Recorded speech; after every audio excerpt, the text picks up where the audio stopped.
secondes après la première minute. Alors, la mention légale, les petites lignes qu'on n'aurait jamais à lire. Je sais pas ce que tu vas trouver à redire. Rien que du positif. Puisqu'en plus, cette seconde est de même plus de 4 heures sur 24. Avec SFR la carte, c'est plus simple, plus longtemps. Avec SFR... I cannot see a single thing. I see it all at once or nothing. The faces in the buildings as if they all shared the same slight smile. The streets and the sky as if they all shared the same direction, up or down. Every line and texture as if it was shaped by a hand years ago, or by so many feet or shoes, by all the years and trips back and forth.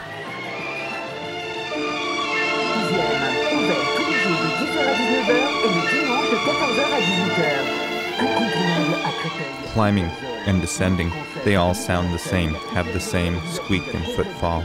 If only there was another name for it, if my eyes could speak instead of opening and closing with every second.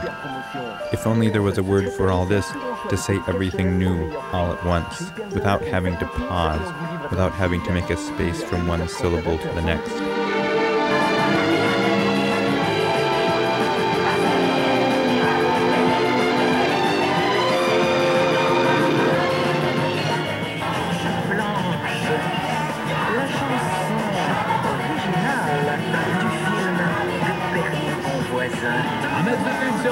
Petit cours de chorégraphie avec la SketchUp, tu croises les mains au-dessus, 3 fois de suite, après les pouces tournés vers l'extérieur, petit coup, et les mains qui montent au-dessus de la tête, et hop, une devant le visage, une derrière en agitant les Une autre vision de la voyance, un livre de Claude Desplaces. Une autre vision de la voyance, des solutions pour résoudre vos difficultés. Dans ta go ou dans les clubs, tu sais que ça sonne, ça chauffe comme le mercure. T'as une valeur sûre qui a de l'envergure. Bouge ton cul de baie si tu portes pur. Je viens de vitre sur scène, et donc c'est la page traîne. Zèbre, champagne, sexe comme une soirée jamaïcaine. If only there was a way to picture it, each brick in its place, drawing a shape for 100 years or more of eyes and ignoring, like words that were planted so long ago.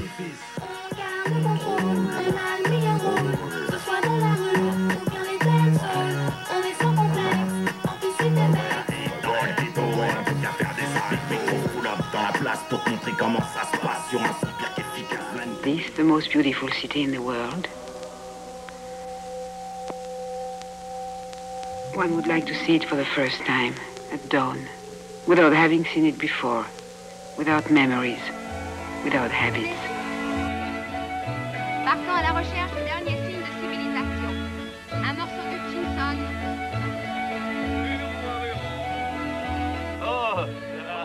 What I set down here is absolute tourism.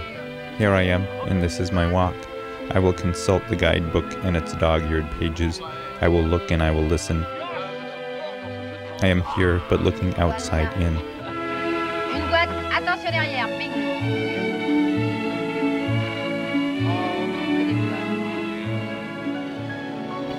How many eyes have seen this city?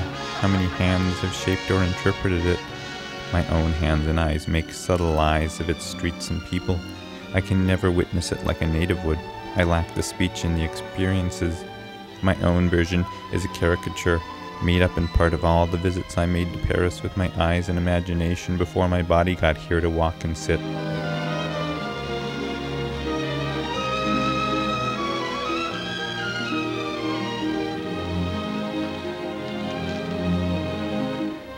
But what about us? We'll always have Paris. We didn't have... Now I see all these visions completely differently. Now I know how long it takes to get by metro or by walking from Notre Dame to the Eiffel Tower, or that the windmill on top of the Moulin Rouge doesn't always turn, or that cats sit on the warm gravestones in the cemeteries and clean themselves. That cats are to be found nearly everywhere, but you have to look.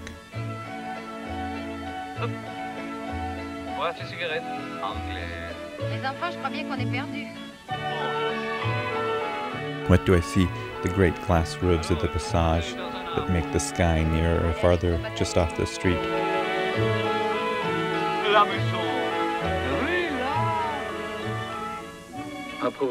That the Sacré-Cœur at night attracts silhouettes like a flame draws a moth, and that behind this glowing white building you will find decades of black soot.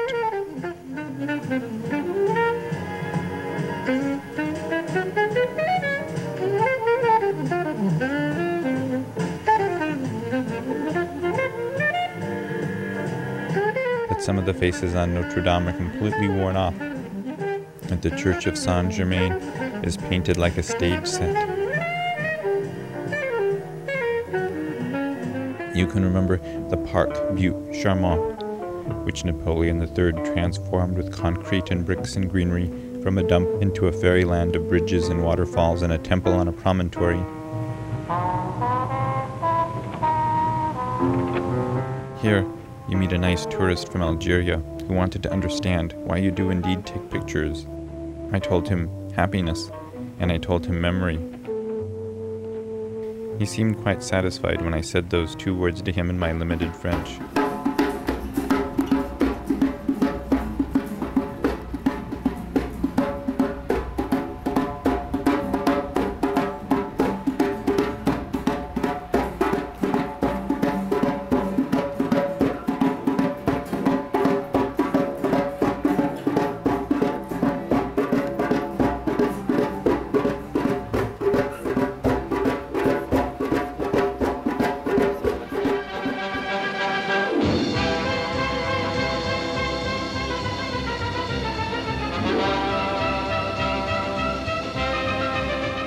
I noticed how the shopkeepers take their entire shops out and set them up on the sidewalks in the morning and take them down and back inside at night.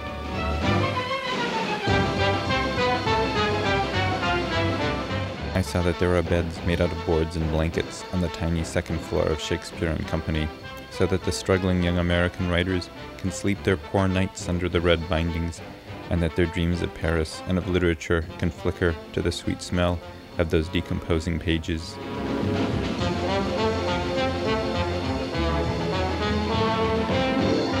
That if you skip the elevator at the Abesses metro stop and take the stairs down or up instead, you can enjoy a long, curving mural of bright colors painting scenes from Paris and from the imagination.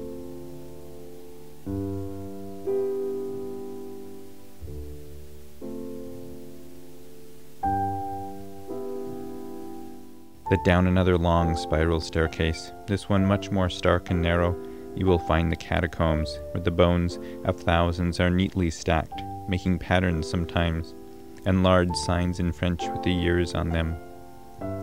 There you will find a couple from Winnipeg, Canada, like looking into a mirror, on the 3rd day of their stay in Paris.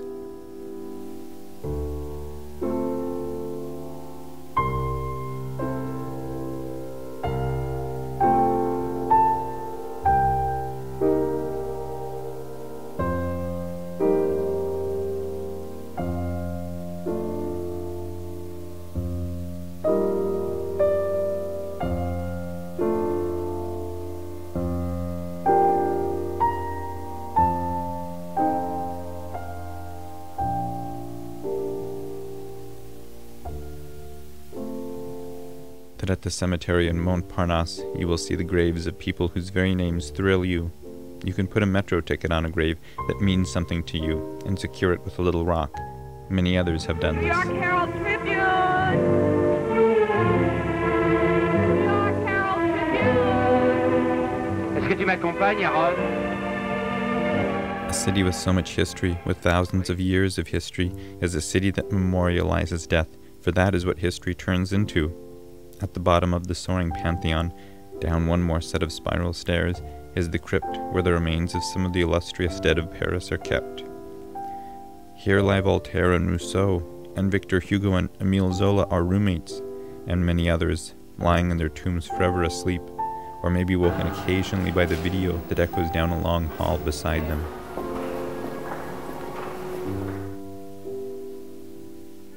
That on a usual night in Paris you will gather on the steps of the Sacré-Cœur, like so many others, to enjoy the lights of all of Paris down below you, but that rain will come suddenly, and at an angle. This draws you and all the others on the stairs into the basilica, where the angel voices of nuns fill the giant church with their worship songs. When you leave the inside to join the many people packed under the giant arches that frame the doors, you will see their silhouettes against the rain as a drummer drums. And all the voices, German, English, French, mingle loud and soft until the police and ushers clear us all off and into the rain.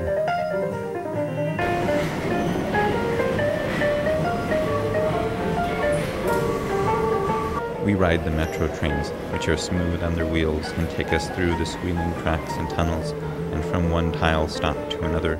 And when we rise up the stairs, we are suddenly somewhere else.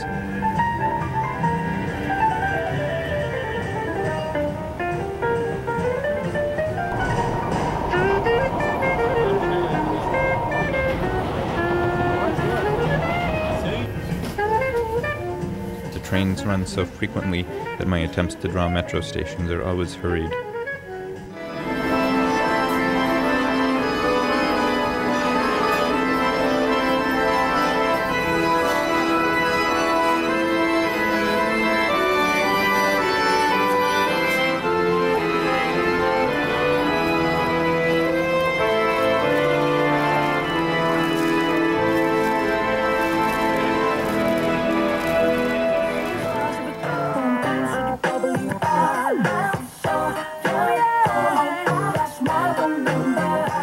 There is the death called Victory, memorialized at the Arc de Triomphe, which is so familiar I can't believe I am actually seeing it.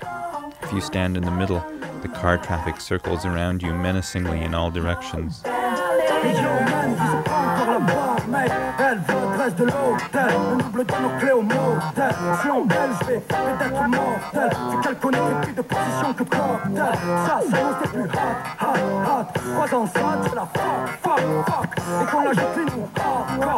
Peu importe, je veux juste entendre mes que Dieu me voit sur le champ si je mens. Cette fille est une vraie poupée, montée comme une jument. BC, j'ai beaucoup belle gueule, mais ça serait vraiment criminel. Inside the top of the Arc de Triomphe is a museum. In that museum you will find drawings of the rejected Arcs de Triomphe that were never built.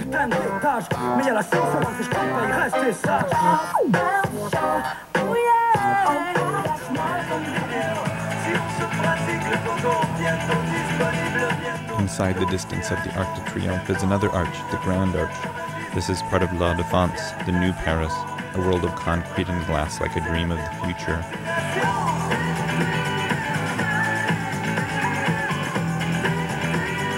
But on the white marble steps that will take you to forever, you will find many cigarette butts, bits of debris, and soft drink spills.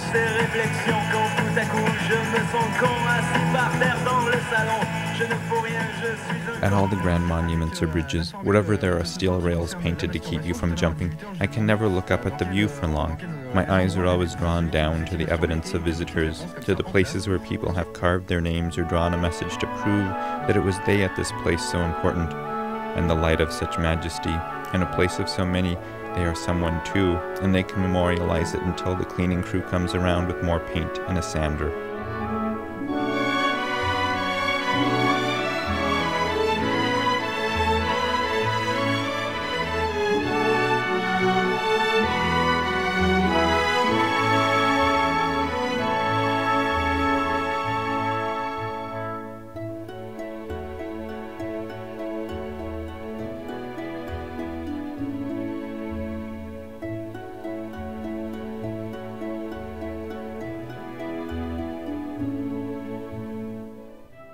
The wait in line outside the Musée d'Orsay was our longest wait, exactly 3 groups of street musicians long.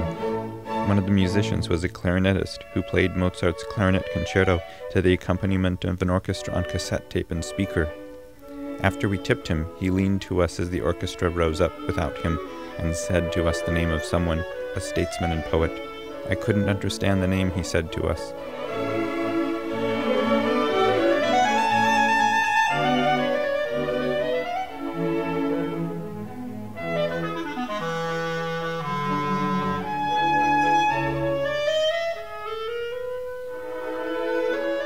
The Louvre was one amazing room after another, but what was on the walls of each room or standing on pedestals bested even the most ornate space.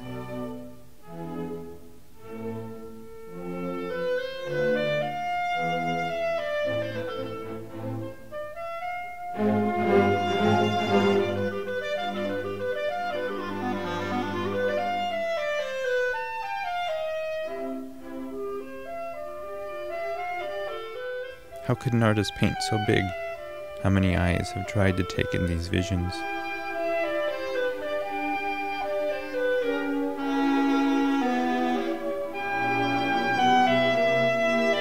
The Mona Lisa occupied an entire large room left half empty for it. There she hangs under glass, the darkest spot on all the white walls, and the people who come to look and snap its picture, me among them, hounding around as if she were meat and we were starving for it.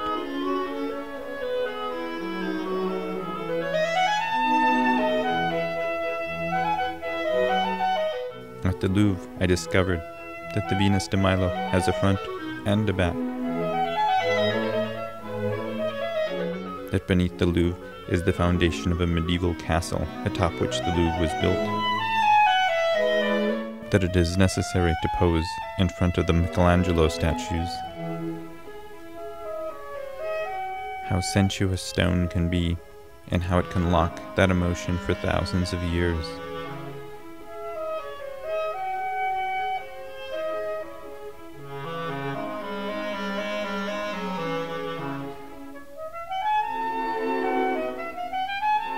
What do all these images tell me about my own need to collect images? Were they made for the same reason? I blurt out that I must make mine for happiness and for memory.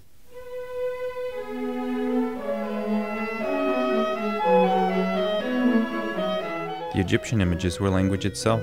They told the story of a person so that he could always be remembered at his grave. They tell the story of the entire person. I am merely telling the story of my impressions for barely more than a week.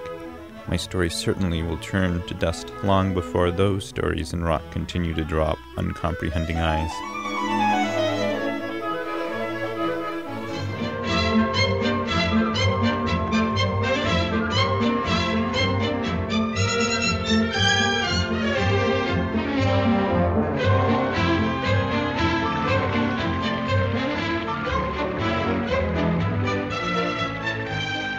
This is Paris, and I'm an American who lives here. When I'm in Paris, I cannot help it. I want to draw.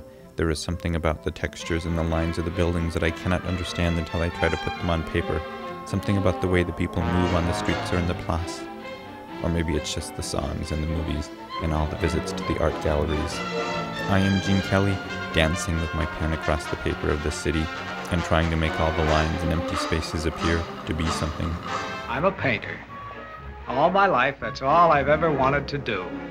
And for a painter, the mecca of the world for study, for inspiration, and for living is here on this star called Paris. In Montmartre, there is an annual wine harvest festival. In the winding streets down the butte, there is a parade. I did not bring my video camera to the parade because of the great crowd, so there is no color or sound. I tried to draw it. I moved around my pen as the parade passed by. This is inadequate, but it is what I saw and heard.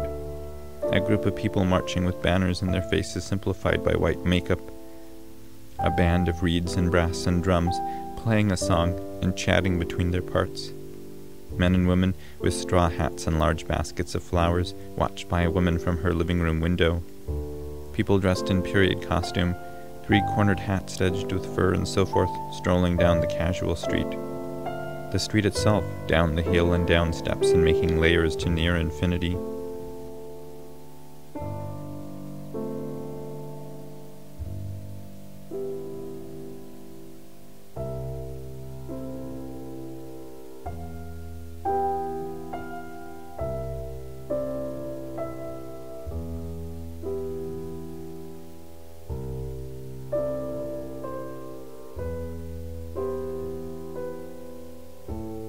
We visited the Picasso Museum. There were so many faces there, simple and to the point. I tried to draw faces, but as we sat in the cafe, they all walked by so fast that the faces I drew were in fact collages of elements of different faces of people passing by. I drew the nose of one person with the lips of another, the eyes of a third, and the hair of a fourth.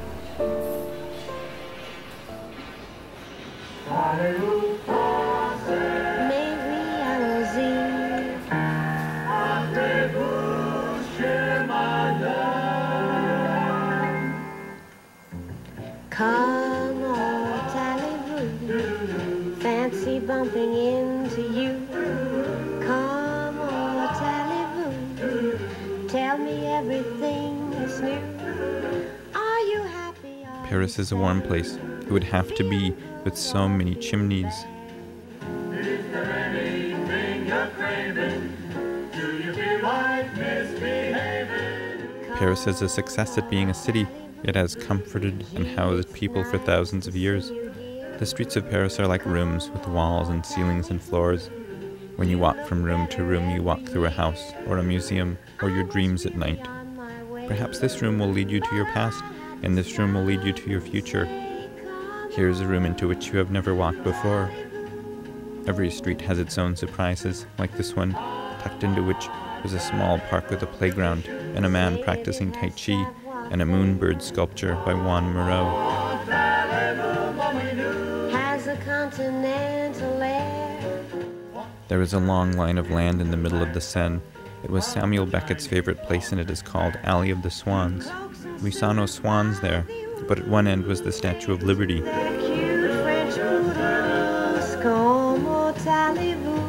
This is tourism. I am away from my home, and time means so much more. It has a different weight and definition. It is all about looking and experiencing.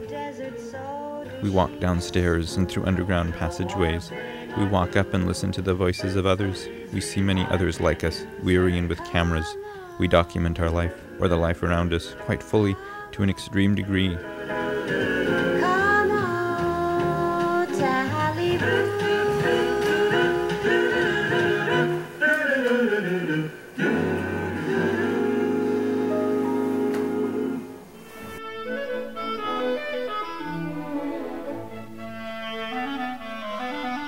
If I could hear them out, if they were more than voices, if it was just the song and the saying, and this is it, it's the faces and the sounds they could make, all of them, if noses and eyes and mouths could be translated into musical notation and played by the proper genius. Is there big or is there just small? Is there small or is there just big? And all the time in solid shapes, as if I could really see it all at once, as if it could still amuse me and all the others. And if you do indeed live with its whisper day by day, what does that make you, and how do you take your steps?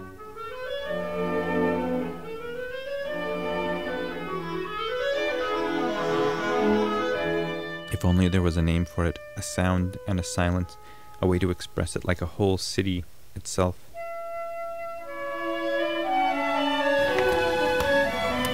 Here is the city in my memory, and here is the city in my adventure. Now I will be able to look at it and think of the smells and the emotions.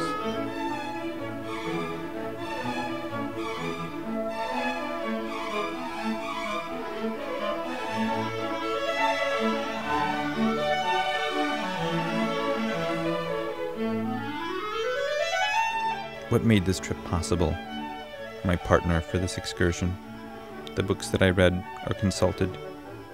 Some of the metro tickets that got me around. Some of the tickets to the monuments and museums. Brochures from them as well. The specks on my glasses, like the dust on my camera lens that keeps me from seeing everything and grounds me in the illusion of looking. Those people, writers and filmmakers who inspired me to do this. The way the floor of the apartment squeaks when I walk to and fro.